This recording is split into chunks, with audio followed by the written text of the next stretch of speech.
Hello viewers, ఈరోజు మరలా మా పాఠశాలలో బత్తాయి చెట్టు అనగా గజనిమ్మ చెట్టుని మేము ప్లాంటేషన్ చేస్తున్నాము. మా చైర్మన్ గారు శ్రీ మోర్ల గోవర్ధన్ గారు ప్లాంటేషన్ చేస్తున్నారు.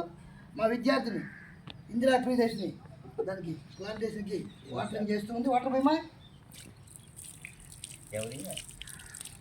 ఈ బత్తాయి చెట్టు పెద్దదై మంచి సైజు వచ్చి మా పిల్లలకి ఎంతో ఉపయోగకరంగా ఉండాలని ఈ సందర్భంగా కోరుకుంటూ మరొక చెట్టుని నాటేదానికి ముందుకెళ్తూ ఉన్నాం.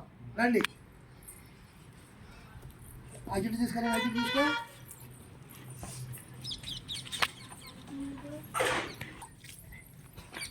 ఇక్కడ ఈ చెట్టుని నెల్లూరు జిల్లా దక్షిణ ప్రాంతంలో నల్లికాయల చెట్టు అంటారు.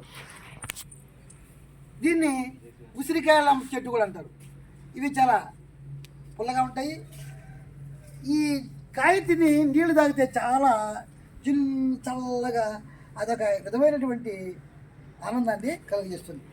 ఈ కాయలు కూడా మరిన్ని కాయతి మా విద్యార్థులకి అదే విధమైనటువంటి ఆహ్లాదాన్ని అందిస్తూ సిట్రిక్ యాసిడ్ కూడా దీంట్లో ఉంటుంది. పులుపు అన్నమాట. ఈ పులుపు వల్ల ఎన్నో ప్రయోజనాలు ఉన్నాయి. ఇవన్నీ కూడా ఈ కాయలు తినడం వల్ల మా విద్యార్థులకు కలగాలని కోరుకుంటూ మరొక వీడియోలోకి మీ ముందుకు వస్తారని తెలియజేసుకుంటూ జై భారత్.